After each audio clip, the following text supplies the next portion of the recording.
The alarm goes off at 5 a.m. and the trees start rustling my name again. I know it's time to go. From the great big hills to the sandy shores, I'll make my way down whatever road I'll go. I'll feel at home. There's plenty to see. This life beyond these trees. So come with me. Let's have a seat and watch Big Country TV.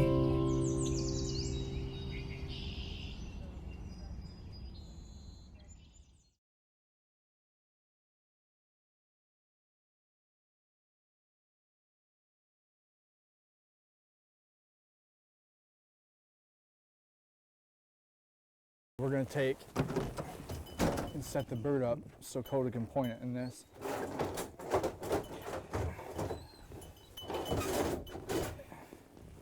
So you put the bird in that. He points it, flip it up, bird flies, shoot it.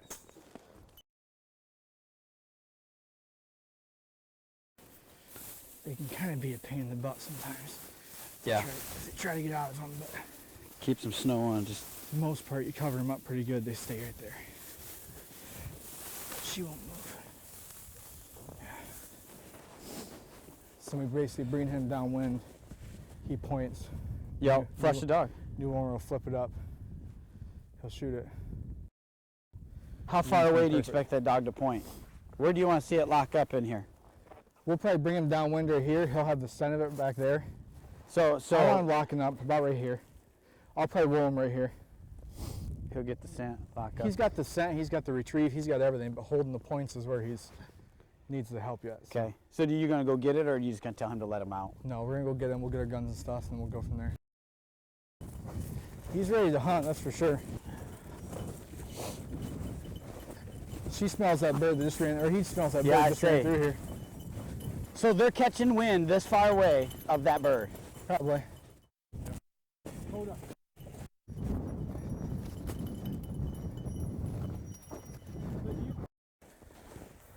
Whoa. They're both on it right there. Whoa. Here we're going to see the different experience levels of the two dogs. The English setter on the right has much more experience. As you can see, the wire hair as he sits down. He doesn't know exactly what's going on, where this bird is at, where the setter is very much locked on.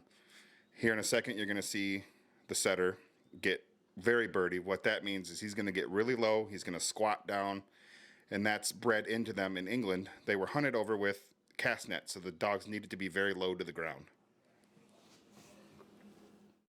Facing the handle facing this way? Yep. So you're gonna go up and kick it. Don't miss that bird. No pressure. Whoa, Coda. Whoa, Spencer. Whoa.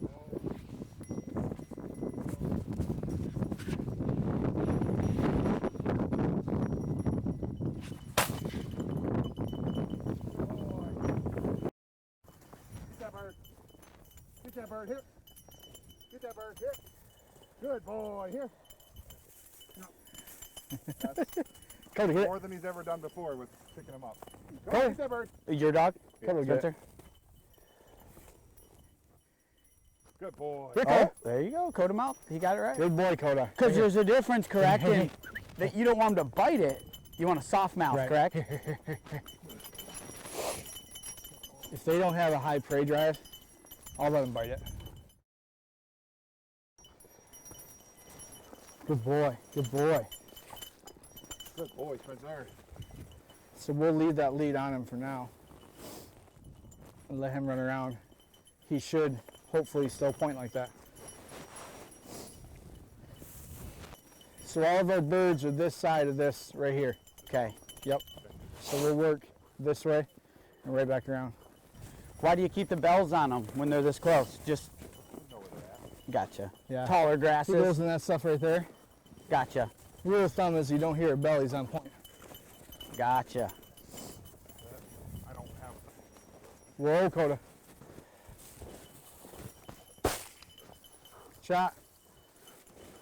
Good boy, Coda. You were a little flushy, but... He got it. He had it. Boy, get that bird, Spencer. So he was on it, Matt, and I just vibrated him, And he stood there. That bird just got fleshy. There's a lot of birds in there. That flyway right there is just. Now what Spencer did there is what a seasoned dog should do. Coda was a little excited, so he got right on it. Yeah.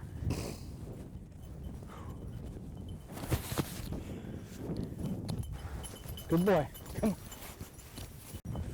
I noticed Spencer tries to work. There's some kind of almost a teamwork you can kind of start to see between the two of them. He's got a little experience hunting with other dogs. Yeah, he knows the plan. Good boy. Come on, bird.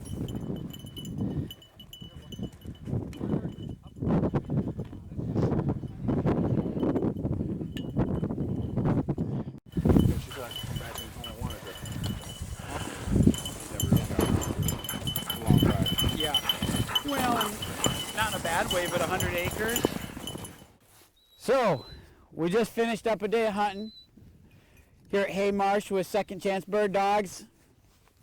And we're going to just give a quick narration of what that is for all the people. If you want to donate or help out or whatever we need to do to get these shepherds, German Shorthairs a home. Do you only work with Shorthairs?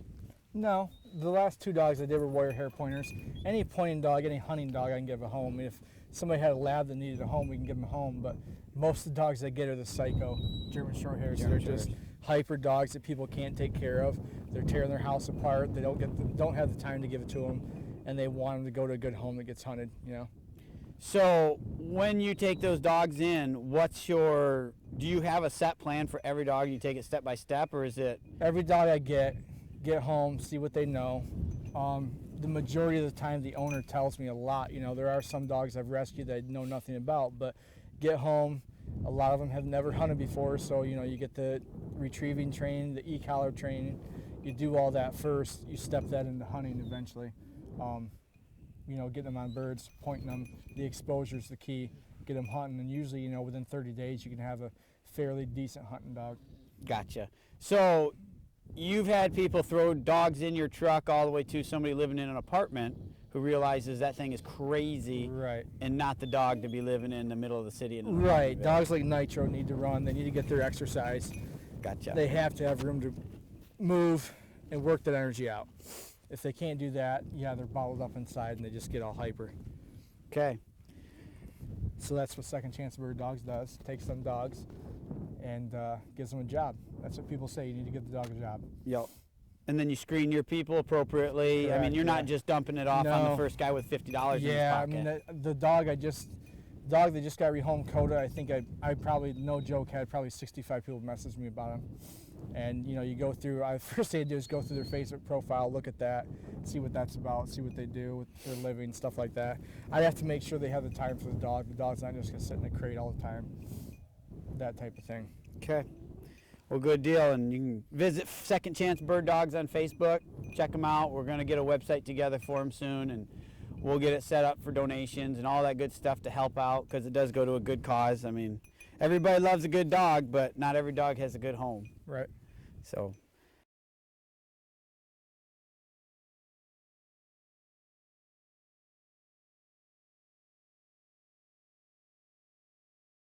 Son of a bitch in Kentucky that wants to make you wear a fucking mask in a coffee shop with 800 people sitting there with no mask on, and you got a half-inch piece of plexiglass in between you and the cashier, and they're bitching because you got to wear a mask for coffee. Piss on you. I'll drink water.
Dead.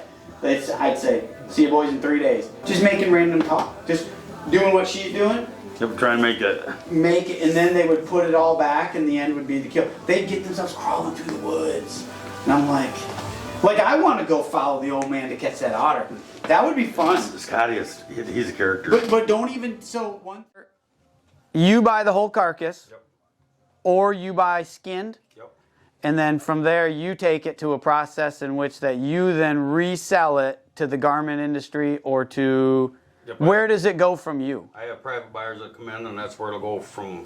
It goes from me to the private buyers, from the private buyers to the other countries coming in and buying it. Okay, so will you directly sell to China, or you sell to the people that sell to China? I sell to people that sell to China, Russia, Italy, wherever. Gotcha, Whoever has gotcha. a need for it. Okay, so just a little quick, I know you were kind of going over our beam here, so just Here's our skinning machine, built that. custom? Gambrels and stuff for hanging coyote, 12.5 foot high, so we don't have to rehook them. So you just peel the skin right off. Is that strictly coyotes or any No, I species? do everything in it. Everything. From you do a muskrat? Not muskrat, just larger. Larger animals. And I mean, you can see he's got a selection of knives and all of his scrapers and beams, which each scraper, does it have a different process, or is it preference? Just preference. 100% preference? Okay.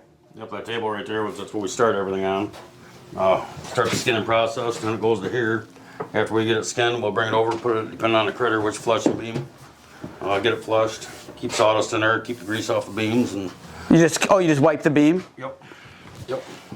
And then- all the grease. You don't want the grease in the fur. Interesting. And then what? Then you just sweep it up when you're done? Yep. That's cool. Yep. Anyway. That's the end product. I mean, there's a few coon there, a few coyote, a few beaver. That's a lot of nails for a beaver. Yes, sir, it is. How long does it take to nail that out? And what are the black lines for? Different sizes. You kind of just roughly follow them, get the shape. Okay. Because for the size of a beaver, we measure kitty corner across the legs. That gives you sizes. So you're not stretching it physically. You're nailing it so it doesn't retract. Am I correct? Some.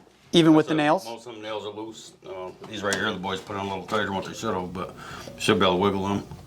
And then the skin, but that just kind of keeps the generic shape. And then you know price point. Yep. On average, is there a big price difference? Well, $6 between grades is what I run. And that's a grade as a line. Right, well, that's size. You also have your grade. You know, you're going to have your hatter market, your semi-heavy, and your heavy beaver, which is fur quality. That takes a long time to determine quality, doesn't it? Yes, sir. You don't just figure that out overnight. No, that grading is a process. And then something just to point out, I don't know if you saw them on the desk. What do you call it? That's a sights tag. Sights tag, which is required for otter Otter and bobcat. and bobcat. Yep, Fisher and Martin. Is that a Michigan rule? Yes. Okay, so if I bring one from out of state, it's a state by state thing. Yes. Is it your responsibility or the customer's responsibility to determine? Customers. So if he shows up with one untagged and you Yeah, I tell him to get it out of here. I got you. Oh, so every state does do it. But like coming from out of state, if they don't require it, I can go ahead and buy them. And do you know which state? Yes. You know state by state. Okay. Yep. You have some people stopped in to see you. How you doing? What do you got, boy? What you got today? A day on the line with this guy. Yeah. This young man here is a whole trapper. 125. 11-year-old. Okay, so I got to ask. So why do you have to? This is just so when I send it to Tanner, I know whose coyote it is. It's got my business name on it, and it's assigned a number, and you can't break these tags. You have to, Gotcha. so like that's 125. What do you got in the bag? The 2 cats and an otter. You want them all 10? Yep. Got a little bit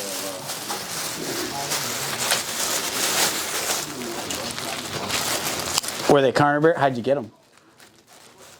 Snares or you? light hold and a counter. Toss them in that big tree. Yeah, he's been since he was probably 2-3 years old. He always, as soon as he could walk, he was going with me on the. When the weather was decent in like November, and then from there, like he'd get out, he'd have his little boots on, walk over with me, and grab the muskrats, and then we live right on top of the hill by the river flats, and now he walks down the hill by himself, sets his own traps. does pretty well. Yeah. Or, you know, now he's only 11, but 11, he's catching otter and cats on his own. yeah, stuff that. Jeez. He keeps up with the big boys on the rats too. How many rats you guys catch? A couple hundred this year. Jeez, oh Pete. 58 or something. 50 rats on one day. And do you guys skin them out yourselves, or do you bring them down here whole? Just drop them off whole. How long does it take to skin a rat? Now they do about 20 an hour. 20 an hour? Yeah, it's about 5 minutes. That's not bad. And he sets traps just fast as I can, honestly. Like, I usually set the boat, and he walks a lot of times right along the banks, and he's setting them all over the place. Do you do like footholds, or what are your? He does both footholds, conveyors. You can set them all. Set them all. Yeah. Is it swamps and stuff you're catching them in? Yeah, right on the Muskegon River. Oh, you just go down the river? Yep. But do you have designated areas, like you know there's rats in these areas, or are you guys just randomly throwing out down the river? We do a little scouting a little before season. You know, we fish all summer long. So, Yeah. you know, when we're walleye fishing, we'll see, you know, rats go in certain spots, you know, creeks. We'll find holes. I mean, he's always looking for. So you just eyeballing throughout the year, and then you go back And then, you know, a little bit of it's a little tribal knowledge. what you target. Is there much for mink? Muskrat, mink, beaver, otter. Oh, all through the Muskegon? Yep. My dad's got albino muskrat, complete white. Really? He got mounted a few years ago. Some weasels. I've caught weasels in 110s. Box, coyote. But you're setting for muskrat, and those are those incidental? Those animals are pretty much down there. Yeah, But, gotcha. yeah, for the most part, if you're setting muskrat traps, you catch. You know, we've caught little beaver and muskrat traps. Mink. Yeah. Mostly just the water ones. Otter. I mean, you gotta get lucky, you know, to keep one of them in a 110. But Yeah, as I say, those pull out. Because when you set for an otter, is it a carnival bear? I got 330, 220 and stuff. 330 and a 220. What'd you get yours on? 330. That was a 330. What was your lure? Did you have lure, or you put them in a slide, or just a blind set? yeah, it was just a runway coming from it. Like I said, it was like a little duck pond came down. It was really cool creek, kind of looked like a little waterfall, and then went right into the river. And he told me when we were duck hunting that he had an otter trap there, so we got one there and we got one. So. Is that how you check all your traps? You just go float the river? For the most part, like usually trapping with duck hunt, and then we go right when we get down, we go check traps. Gotcha. Some mile starts calling and says we gotta get home. Where are you? Oh, she's out in the truck right now, so. Great. Thanks, You guys guys. see Yeah. Starting to get thin right there. We have hair versus fur, if it makes sense. We're not like that. Like this one here, so you have fur. This one here. So this is going to be a heavy winter, Michigan winter. Here ain't even really a good one. Not even good. No, I mean it's okay, but it's not like this one here. Is how thin that is. It's hair. There's no fur there. So that loses tons of value. Yep. This right here. See how much thicker this one is? So what's the price difference right now? What, $5 between two of them? So this would be a $12, and this would be a $7. Yeah, this one here might not even be a 12. This one Really? might be 10. $10 coyote. Tail's getting shit. Wow! Look at that tail. So what causes? Look at that. There ain't nothing there. Yep, you'll start to get mange on them. I throw more out to come in here. The guys try and bring it in. We got mange, ain't no hair on the tail. Do you take a mangy coyote? No. I'd say you just chuck it. It could Yep. wreak havoc on your stuff. Yep. Yeah, none of these got hair with the damn. But that's seasonal. Seasonal, and then, yeah. So a month ago they wouldn't be like this. No, December, January, they're pretty good. We just think of like your dog shedding. Yeah. Oh, we got one of those at home. You know, they start out. So that would be a lot better. I mean, I've done this for 5 minutes, so I'm guessing. But I mean, I see. Yep, he's still a little thin. He isn't as heavy. I mean, look at the difference between this one right here. How much thicker this one is. Yeah. I was just looking around his head too. Just. Yep, they'll get a good mane on him down here. Hips. Like this is getting blowed out. But he's still losing his hair on his tail. Yeah. I mean, I see it. So what would a buyer use this for? Like when you go to sell it, where do they? Coat trim. Coat. Around your hoods. Okay, coat trim around the hood. Yep. If they try and cut strips out of them. I like it. And then The same thing, is there, I seen Fox. So is it the same concept? Yeah, these are just flat. It's got a lot of frost right here. It's that nice cherry, deep cherry red all the way down. These are just flat. There's not they're early. You can tell right there, you know how blue that is. These were caught early. They're not fruit up good yet. They're just flat Fox. That was a little later. They're pretty. Yeah, when you see a difference in the fur, just look at this one compared to this one. See how flat that is? They're just... Do you see that between males and females too? No, not much. No, it's just Time of year. time of year. And when's prime fox season? I say December. I like buying December, January. That's when most of it comes in. Oh, I like it. It's still so soft. Yeah, they're soft. And then, And that's because you run that corn cob through it. yep, put them right in the tumbler. Tumbler, corn cob it. Yep. Does that increase the value or just brings? No, I just personal. It's preference. personal, yeah. Yep. Well, it brings out the The grade of the fur is the grade of the fur, regardless of whether it's soft or not. perception, you know. Yep. People look at that and it's. How long will this last? In its state. Like this, Yep. it'll last quite a long time. And that's just stretched and dried? Yep. Gotcha. Well, that's pretty cool. I like it. And those are just bags of. Bags of muskrat.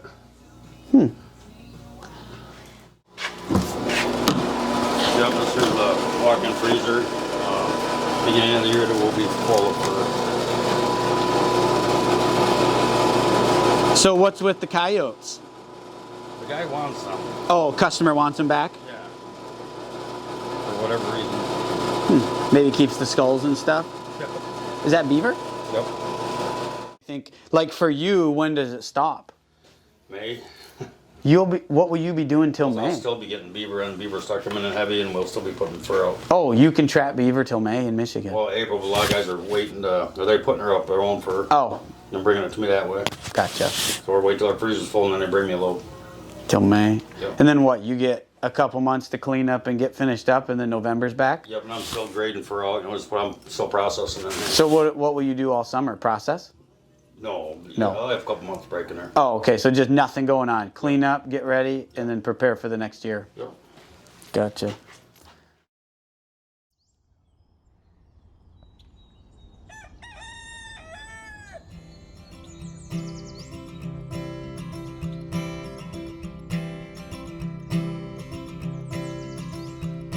The alarm goes off at 5 a.m. and the trees start rustling my name again. I know it's time to go. From the great big hills to the sandy shores, I'll make my way down whatever road I'll go. I'll feel at home. There's plenty to see. This life beyond these trees. So come with me. Let's have a seat and watch Big Country TV.